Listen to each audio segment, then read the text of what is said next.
2 दशकांनंतर ठाकरे बंधू एकत्र येत आहेत आणि त्यामुळे संपूर्ण महाराष्ट्रातले कार्यकर्ते असतील किंवा मग ठाकरे प्रेमी असतील हे अर्थातच आनंदी झालेले आहेत। आता राजकीय दृष्ट्या सुद्धा त्यांनी एकत्र यावं, स्थानिक स्वराज्य संस्थेच्या निवडणुका एकत्रितपणे लढवाव्यात असंही पदाधिकाऱ्यांचं कार्यकर्त्यांचं म्हणणं आहे। आणि हा विजय मेळावा नेमका जिथे पार पडणार आहे त्या वरळीच्या डोम मधली ही दृश्य, आसन व्यवस्था, मंचावर नेमकी कशा प्रकारची व्यवस्था आहे हे सारं काही दाखवणारी ही दृश्य पुढारी न्यूजच्या टीव्ही स्क्रीनवर राज ठाकरे आणि उद्धव ठाकरे, मनसे अध्यक्ष आणि ठाकरेंच्या शिवसेनेचे पक्षप्रमुख असे दोघं नेते आज 20 वर्षांनी एकत्र एका मंचावर असतील, एकत्र एका सभेला संबोधित करतील। आपले प्रतिनिधी श्रेयस सावंत आपल्या सोबत आहेत।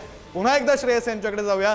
श्रेयस, काय नेमकी परिस्थिती तिकडच्या? सध्या तुम्ही सभास्थळी आहात, विजयी मेळावा जिथे पार पडणार आहे त्या मंचावर तुम्ही आहात। मंचावरून समोरचा परिसर नेमका कसा दिसतोय? तुमच्या पाठीमागे पाहू शकतो मोठी आसन व्यवस्था आणि जय्यत अशी तयारी। विक्रांत, खरं तर आपण म्हणतो ना की एकीकडे आपण उभं राहून आणि समोर खऱ्या अर्थानं तो ऐतिहासिक क्षण दिसतोय। तो क्षण खरं तर पाहणारी लोक जिकडे बसणार आहेत त्याचा आपण आता दाखवूया, कारण हा जो व्ह्यू आहे हा पूर्ण डोमचा, हा प्रचंड मोठा डोम जो वरळीचा आहे तो आता सज्ज आहे याच ऐतिहासिक क्षणासाठी, जेव्हा ठाकरे बंधू याच मंचावरून सगळ्यांना संबोधित करतायत। महत्वाचं ही गोष्ट हीच आहे की सगळ्यात महत्वाचं म्हणजे 3 भागात खऱ्या अर्थानं चेसना सुद्धा डिवाइड करण्यात आलाय। आपण बघू शकतो पहिल्या याच्यात अति जे VVIPs असतील ते बसतील, त्याच्यानंतर विशेष निमंत्रित बसतील आणि त्याच्यानंतर मराठी माणसाला ज्यांना आव्हान केलेलं आहे की सगळ्यांनी इकडे यावं, सगळ्यांनी इकडे येऊन खऱ्या अर्थानं आज मनसे अध्यक्ष राज ठाकरे किंवा पक्षप्रमुख उद्धव ठाकरे काय बोलणार हे पाहावं। आणि खऱ्या अर्थानं ती लोक येत आहेत। तर वर सुद्धा आपण बघितलं गेलं तर वर जर आपण हाफ अँगल बघितलं तर वरच्या सीट्सवर पण लोकांना बसायला जागा आहे। जर खऱ्या अर्थानं गरज झाली तर जसं आपल्याला पद्मेशी सांगितलं की बाहेर सुद्धा अनेक व्यवस्था करण्यात आली आहे। खरं तर कालपासून खऱ्या अर्थानं मुंबईमध्ये पाऊस सुरू आहे त्यामुळे शेड टाकून स्क्रीन सुद्धा लावण्यात आले आहेत। त्यासोबत वरळीच्या रस्त्यांवर खऱ्या अर्थानं स्पीकर्स लावण्यात आले, त्यामुळे इकडचं भाषण थेट रस्त्यापर्यंत पोहोचावं आणि लोकांना तिथे बसून पण पाहायला मिळावं हे आपण बघतोय। हे जर आसन व्यवस्था आपण बघितली तर आसन व्यवस्था 2 भागात खऱ्या अर्थानं डिवाइड करण्यात आली आहे।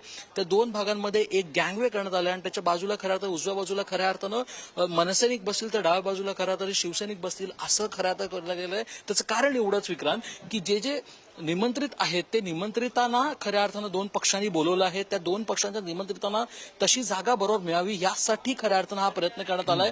पण ऐतिहासिक क्षण आहे आणि ऐतिहासिक क्षणाचे साक्षीदार इकडे सगळे बसणार आहेत। त्यासोबतच ऐतिहासिक पोडियम ज्याला आपण म्हणतो, जिकडून पक्षप्रमुख उद्धव ठाकरे आणि राज ठाकरे बोलणार, तो हा पोडियम आपण आता प्रेक्षकांना दाखवूया। खरं तर प्रत्येक मेळाव्यात मग तो मनसेचा असो शिवसेना ठाकरे गटाचा असो वेगळी जागा ही पक्षप्रमुखांना असते, मनसे अध्यक्षांना असते।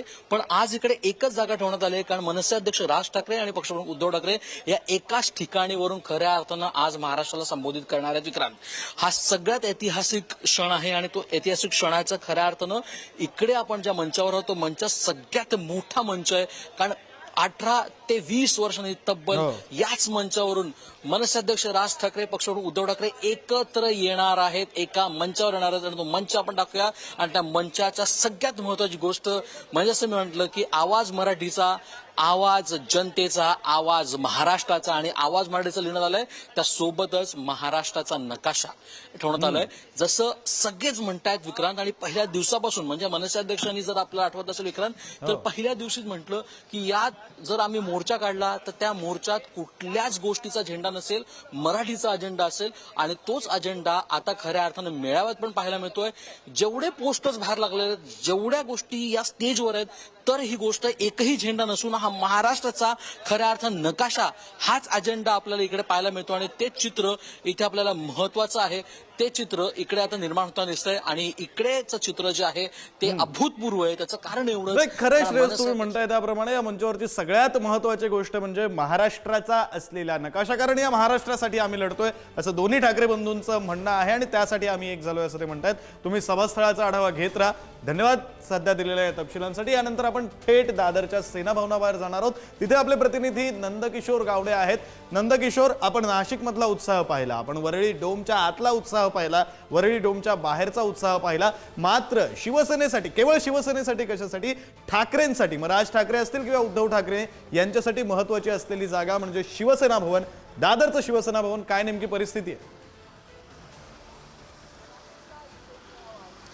नक्कीच विक्रांत, आपण जर पाहायला गेलं तर दादरचं शिवसेना भवन हे अनेक शिवसैनिकांसाठी एक तीर्थस्थान मानलं जात होतं. बाळासाहेब ठाकरेंच्या उपस्थितीतने त्यांच्या स्वप्नातलं हे शिवसेना भवन, या शिवसेना भवनाने अनेक प्रसंग पाहिलेले आहेत. कडू असू दे किंवा घोड असू दे, अनेक नेत्यांचं या ठिकाणी स्वागत झालेलं आहे. अनेक नेत्यांना या ठिकाणून काढून सुद्धा टाकण्यात आलेलं आहे. मात्र ज्या जय महाराष्ट्र आणि खालती बाळासाहेब ठाकरेंचा जो फोटो आहे, त्या बाळासाहेबांचं एक स्वप्न होतं की दोन्ही ठाकरे म्हणजे राज ठाकरे आणि उद्धव ठाकरे दोघेही एकत्र यावे, आणि हे कुठेतरी होताना आपल्याला पाहायला मिळते. कारण आज पहिल्यांदाच राज ठाकरे आणि उद्धव ठाकरे 20 वर्षानंतर एकंदरीत एक मंच कुठेतरी येणार असल्याचं आपल्याला पाहायला मिळते. आणि त्याच दृष्टीने सकाळी 11 वाजता संपूर्ण जो विजयी मेळावा आहे तो होईल. मात्र त्या अगोदर जी वातावरण निर्मिती आहे ती सध्या दादर भागात केलेली आपल्याला पाहायला मिळते. मी सध्या शिवसेना भवनच्या समोरची दृश्य दाखवतोय. मराठीचा विजयी मेळावा ठरलं 5 जुलै, ठाकरे येत आहे, तुम्ही या. म्हणजे एकंदरीत जर पाहायला गेलं तर निमंत्रण जे आहे ते ठाकरेंकडून देण्यात आलेलं आपल्याला पाहायला मिळते. मराठी म्हणून एकत्र या असं एकंदरीत सांगण्यात आलेलं आपल्याला पाहायला मिळते. तर दुसऱ्या बाजूला जर पाहायला गेलं तर संपूर्ण जो दादरचा परिसर आहे त्या ठिकाणी भगवे झेंडे लावण्यात आलेले आपल्याला पाहायला मिळते. महाराष्ट्राचं आंदोलन झालं त्याच्यानंतरची ही सर्वात मोठी मराठी माणसाची एकजूट आहे. काय सांगाल, अनेक दिवसांपासून तुम्ही तयारी करत होता त्या मेळाव्याची, कशी तयारी असणार आहे, कसं कार्यक्रमाचं हे असणार आहे पूर्ण, कोण भाषण पहिलं करणार, कोण शेवटी करणार? मला वाटतं ही उत्सुकता तुमच्या एवढी आम्हाला पण बघूया आता. आपण जर पहिलं अनेक दिवसांपासून हिंदी सक्तीला विरोध होत होता. अनेक दिवसांपासून काल आपण जर पाहिलं, केवडिया एक व्यापारी आहेत, त्यांनी देखील मी मराठी बोलणार नाही असंही वक्तव्य केलं होतं. काय सांगाल? मी तुम्हाला सांगितलं की जे मराठीचा अपमान करतील त्यांच्या कानाखालीच बसणार. आपण जर पाहिलं तर हे होते संदीप देशपांडे, जे मराठीचा अपमान करतील त्यांच्या कानाखाली बसेल असं प्रतिक्रिया त्यांनी दिली. कॅमेरा पर्सन प्रकाश, मी पद्मेश पवार, पुढारी न्यूज, मुंबई.